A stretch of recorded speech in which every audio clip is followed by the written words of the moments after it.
안녕하십니까. 반갑습니다. 예, 김종필 TV 김종필입니다. 김종필 TV 세상에 가장 환상적인 케미가 돌아왔습니다.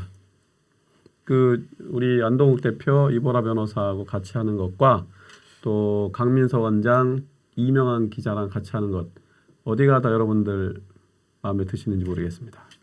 나중에 연말에 인기 투표 한번 하도록 하겠습니다. 왜냐하면 지금 하면 우리 사이에 금가.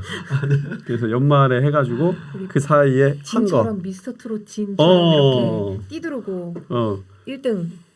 이게 요즘 네. 서바이벌. 네. 그 미래통합당도 공약 이런 거 해야 되나요? 앞으로 네. 그거를 좀 한대요. 이게 서바이벌 한다고 그러는데 그러니까 이제 한 반년 정도 우리가 하는 거 보고 여러분들이 냉정한 평가를 해주시기 바랍니다. 저 이따가 말미에 저희가 지은 이름도 기대해 주셔도 좋겠습니다.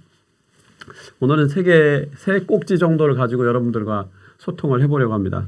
첫 번째는 요겁니다. 내일이면 오늘 며칠이에요?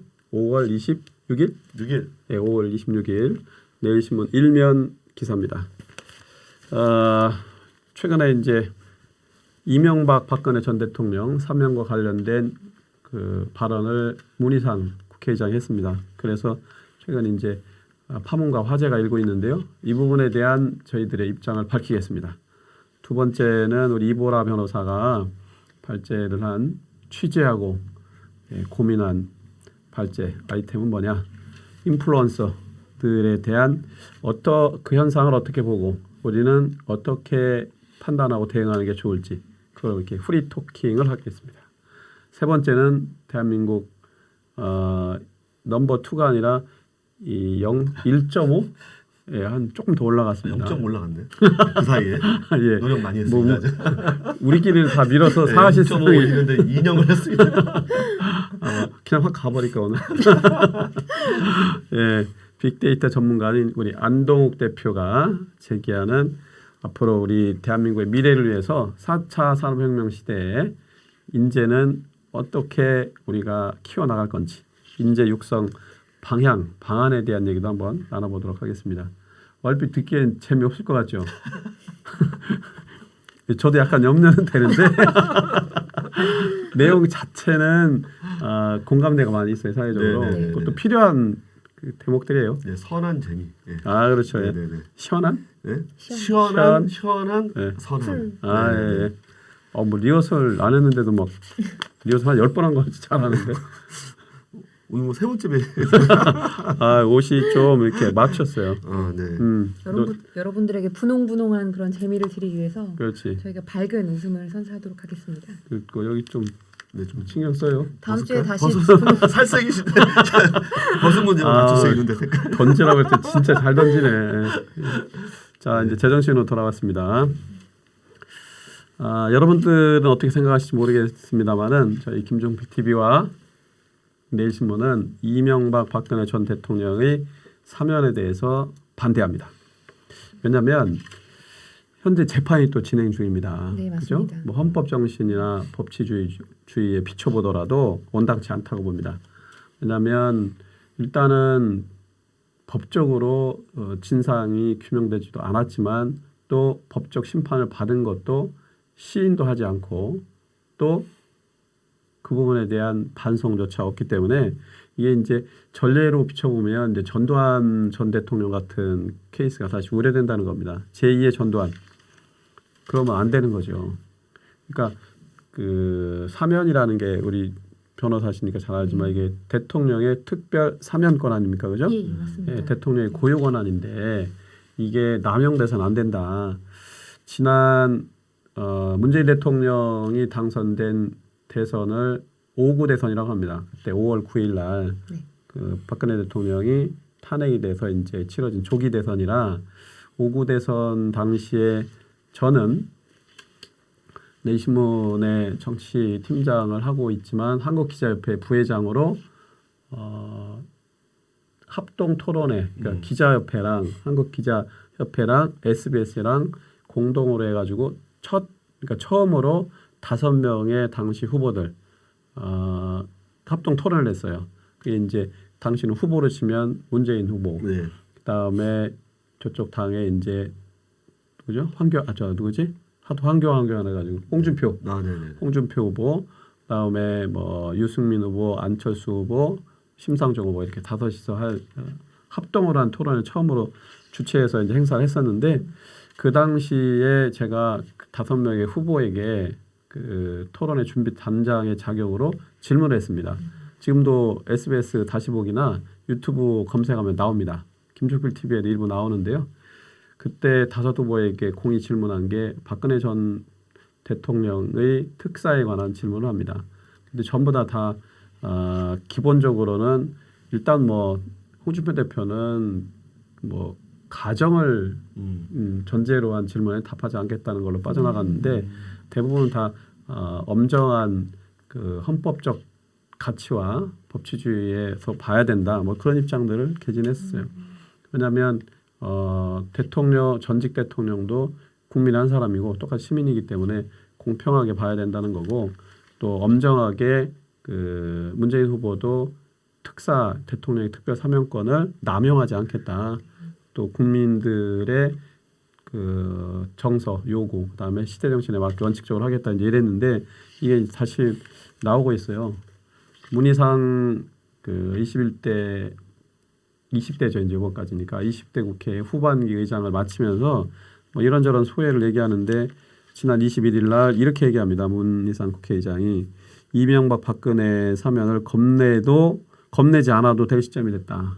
그러니까 즉 사면해주자. 그러니까 사면 건의 그러니까 기다렸다는 듯이 미래통합당 뭐 주호영 원내대표도 코멘트를 했고 그쪽에서 막 쏟아져 나옵니다. 사면을 건의하자 뭐 이렇게 하는데 사실은 그 재판이 일단 끝나지 않았잖아요, 그죠?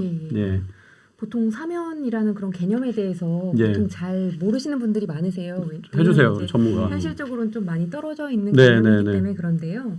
보통 사면이라고 하면 어떻게 생각하시냐면 사극이라든지 아니면 중세극에서 나올 때 이제 왕이 이제 사형 선고를 내렸다가 뭐 고민을 한 끝에 뭐 그 사람과의 관계라든지 정치적 고려에 따라서 사면권을 내리게 됩니다. 근데 중세 시대라든지 아니면 예전에 뭐 조선 시대 뭐 이럴 때는 왕이 모든 권한을 가지고 있었거든요. 네. 사법권도 가지고 있고 입법권도 가지고 있고 또 이제 사면과 같은 그런 행정권도 갖고 그 있었기 민주적인 때문에 게 아니라 절대 네. 왕정이야. 예, 그러니까 그죠? 본인의 네. 고려 혹은 뭐 왕권. 신하들이 뭐 통촉하시옵소서라고 그렇죠. 뭐 얘기를 한다면 당연히 그런 부분들에 대해서 뭐 정치적 고려에 따라서 본인 편의대로 그 사면권을 뭐 남발한다든지 혹은 그렇지, 남발. 뭐 그걸 이제 축소를 한다든지 그런 것들을 선택하에 이제 이뤄질 수가 있었는데요. 저희가 뭐 사회 시간이라든지 정치 시간에 배우다시피 지금 우리나라는 3권 분립입니다. 이제 입법권과 사법권과 그다음에 행정권이 독립이 되어 있는데요. 네. 보통 이제 누군가 쉽게 설명을 하자면 누군가 잘못한 사람들을 처벌한다는 것은 결국은 사법권의 행사라고 볼 수 있는데 네네. 지금 이명박 대통령이라든지 박근혜 전 대통령 같은 경우에는 예. 지금 사법권이 행사 중인 그 기간에 그런데 있습니다. 재판을 받고 있고 예, 그죠? 예. 예. 지금 박근혜 전 대통령 같은 경우에 파기환송심을 네네. 지금 받고 있는 중이고 네. 그런데다가 이제 재판에 그렇게 성실하게 출석을 한다든지 그런 사법권에 그런 대항하는 그런 행동들을 하고 있기 때문에 오히려 네. 여론이 안 좋은 부분들도 있는데 그 뭐 정치 보복이다 예. 뭐 이렇게 그런 궤변을 주장을 하면서 예예예. 근데 결과적으로 무죄 주장하고 그러죠. 네, 네. 맞습니다. 네. 그런데 이제 3권 분립이 되어 있는 상황에서 그렇게 사법권에 불복하고 있는데 네, 예. 행정권 그러니까 대통령 행정권의 수반인 그런 대통령이 나서서 만약에 그런 사면권을 행사를 하게 된다면 네. 이것은 사법부가 결정을 내리기도 전에 네. 사법권의 그런 권한을 가로챈다라는 비판을 받을 수밖에 없고요. 저는 또 생각이 드는 게 문희상 국회의장 같은 경우에는 결국은 이제 임기가 며칠 남으시진 않았지만 네. 입법부의 수장이십니다. 3권 이제 분립이 되어 있는 입법부의 수장의 입장에서 그만두는 입장이라고 하더라도 이런 부분들을 언급한다는 것이 사실은 또 다른 적절치 않죠. 예, 적절치 않다라는 그런 비판이 나올 수가 있기 때문에 네. 지금 이렇게 이슈가 되고 있는 것으로 알고 계시면 될 것 같습니다. 예. 친절한 보라 씨. 많이 배웠네. 보라이 보라. 아, 네, 네네. 박수.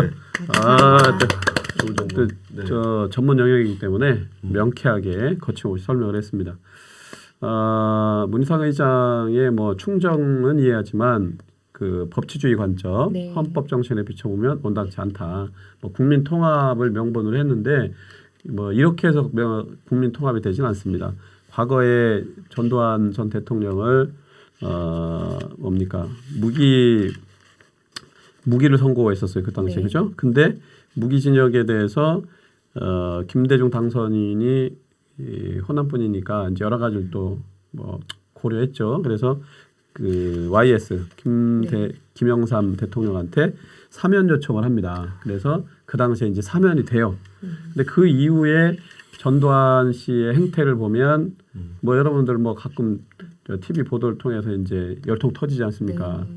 뭐 중화요리집 그것도 아주 비싼 그 강남에 뭐 중화요리집 가서 이제 호화로운 그 잔치판을 자기 측근들하고 벌이고 또 추징금 1,005억 원 여전히 미납이고 근데 28만 원이라고 그러나?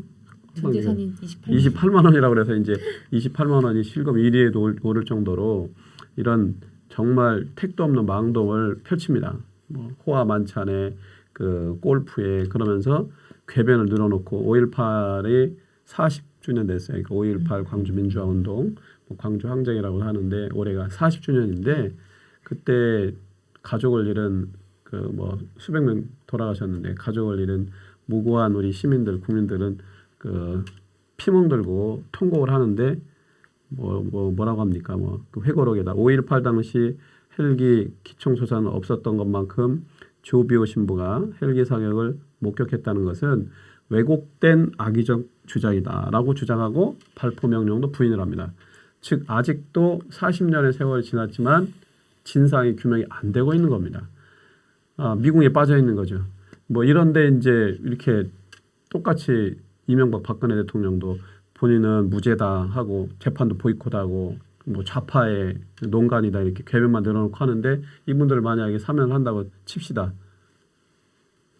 제2의 전두환보다 더 할 수 있는 거죠 사실은. 네네. 도리어 국민 통합을 내세웠지만 내부의 갈등과 분열과 징후만 더 키울 수 있다.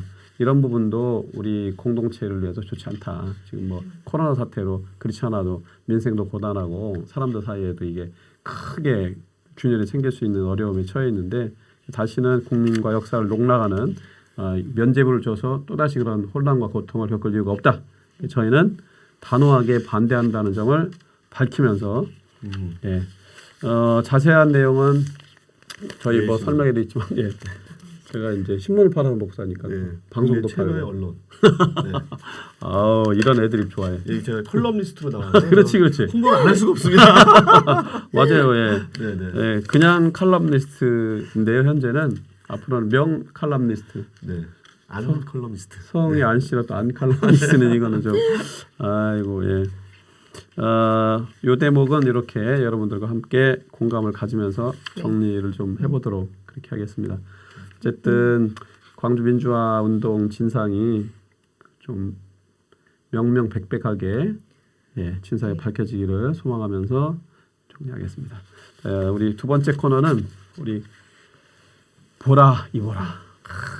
이제 법에 대한 되게 친근감을 들게 하는 이보라 변호사가 쉽고 편하게 설명을 잘 해주시니까. 예. 그것도 좋았어요. 네. 서로 밀어줘야 돼. 네. 예.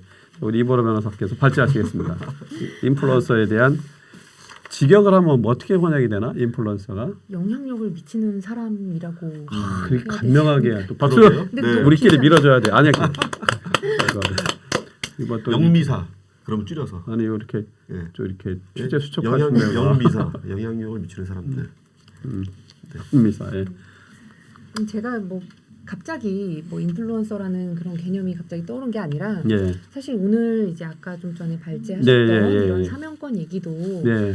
문희상 전 이제 그러니까 곧 있으면 전 국회의장이 되시는 분은 네네. 어떻게 보면 인플루언서의 한 분이시기도 하고 그렇죠. 이제는 전직 정치인이 되시겠죠. 그렇죠. 예, 그런 분들도 있고 이제 또 이제 오늘 오면서 준비하면서 이제 화장을 하고 또 옷을 입으면서 저도 모르게 유튜버들을 찾아보게 된다든지 네. 저희 이제 젊은 세대에서 상당히 인기 있는 유튜버나 인플루언서들 그런 홈페이지들을 찾아보고 쇼핑몰을 찾아보게 되는 저를 보면서 네. 저도 모르게 그 사람들의 이제 의견, 그 사람들의 센스에 대해서 민감하게 받아들이고 영향력을 받아들이고 그 사람들의 말들을 따라하게 되는 저를 발견을 하게 되더라고요. 네. 그래서 비단 저뿐만이 아니라 많은 사람들이 요즘 인플루언서들의 영향을 받게 되는 시대인 것 같습니다. 네. 또 유튜버들 중에서도 유명한 유튜버 분들이 뭐 방송에 출연하시기도 하고 그와는 별도로 유튜브 내에서 본인 의견들을 가감없이 밝히기도 하시고요. 그래서 유명하신 유튜버들도 많으시고 혹은 유튜브가 아니라고 하더라도 다른 뭐 페이스북이라든지 트위터 이런 이거 뭐 SNS, 네, SNS를 통해서 본인 온라인 의견들을 세상에 뭐 난리죠. 밝히시고 거기서 이제 싸움이 촉발이 돼서 서로 한 번도 일면식도 없는 분들이 서로 예. 이제 엄청 많이 다투시더라고요. 그런 것들 보면서 그분들이 여론에 있어서 미치는 영향력에 대해서도 좀 궁금하기도 하고 사실은 이제 그러니까 이제 순기능도 있겠고 네. 역기능도 있지 않겠어요, 그죠? 예, 사실은 뭐 음모론이기도 하지만 뭐 그런 사람들을 뒤에서 조정하는 사람들이 있지 않을까. 그러니까 라는 생각도 들고. 음모론이 전파되는 일종의 숙주, 예, 온상 역할도 해요. 네, 네. 그러니까 아까 얘기했던 선한 영향력도 있어. 네. 그러니까 사람들의 에너지를 북돋거나 또 실체적 진실을 향해 가는데 많은 사람들이 공조할 수 있도록 하는 사회적 흐름을 만들기도 해. 예. 근데 아닌 경우에는 그냥 맹종하거나 맹신하도록 해서 그게 뭐 예를 들면 가짜 뉴스야. 네. 근데 그게 실제인 것처럼 둔갑시키는 네. 이런 악영향을 끼치기도 하죠. 사실 뭐 찌라시라고 해서 요즘 그렇죠, 많이 그렇죠, 돌려보시잖아요. 그렇죠. 저도 네, 찌라시 되게 좋아하는데요. 싫어. 근데 영향력이란 게 그 네. 동네에서도 있으신 거거든요. 우리 빅마우스. 맞습니다. 네, 예. 아무리 많은 사람이 떠들어도 저분이 한마디 하는 게 가장 신뢰가고 믿어지고. 예, 예. 근데 그런 분들이 지금 이제 IT 발전해서 플랫폼이 성장을 하면서 내가 이제는 동네 주변 사람들이 아니라 대중을 향해서 목소리를 크게 할 수 있는 플랫폼이 이제 안정화되니까 네.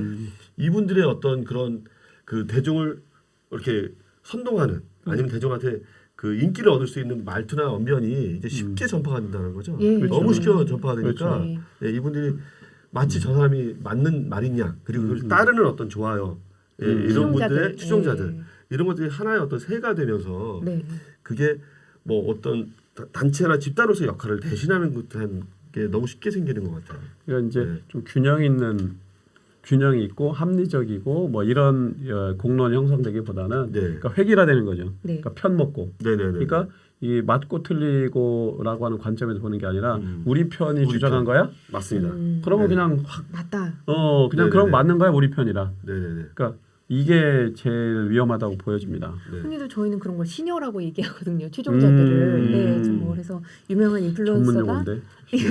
유명한 인플루언서가 이런 얘기를 하면 그에 반대되는 사람들이 이제 다른 SNS 상으로 공격을 하게 되면 그걸 이제 방어해 주는 거예요. 방어해 주시는 그런 시녀분들, 호위 분단들이 나타나서 네. 네, 우리 이 그 앞에 님한테 붙는 거라고 그냥 시녀라고 해 그것도. 그냥 시녀들 뭐 그렇게 예. 시녀들이 네. 따른다, 뭐 믿고 추종한다, 뭐 이런 그 의미죠. 팔로워를 네, 이제 팔로워들. 좀 약간 그 맹종하거나 네, 그 비주체적으로 그냥 쫓아가는 그래서 시녀. 네. 오케이. 뭐 결국은 뭐 시녀라고 물론 이제 어떻게 보면 하대하는 표현이긴 하지만 뭐 그런 인플루언서를 중심으로 해서 연예인이 아니라고 하더라도 네, 인플루언서를 중심으로 해서 팬미팅이 지금 이루어지기도 하고 사실은 그분들이 뭐 SNS에 올리면 그게 바로 기사화돼서 나타나기도 하고 또 이제 잊혀졌던 그런 정치적 이슈가 그분들에 의해서 이제 붐업되는 그런 현상들도 있거든요. 요즘은 그러다 보니까 그런 정보들이 결국은 인플루언서들에 의해서 형성이 되고 결국은 그것들이 이제 그 정보에 접근할 수 있는 그런 사람들은 아무래도 조금씩 이제 줄어들고 그러다 보면 정보 비대칭성이라든지 아니면 불공정의 문제도 좀 이제 생기지 않을까라는 현실적으로 생각도 생기고 있죠. 예예 그런 네. 생각이 들어서 그걸 사례를 한번 좀 이렇게 합시다. 우리 그 빅데이터 전문가니까 네 여기는 이제 좀 그 파지티브한 측면, 네네. 네. 순기능 측면을 얘기하고 저는 이제 약간 좋겠네요. 역기능 측면 네네. 나눠서 네. 네네. 자, 너부터 하시죠. 성격도 약간 네. 약간 순기능이고 진짜. 약간 역기능이시고. 아우, 그래서 우리가 왔잖아.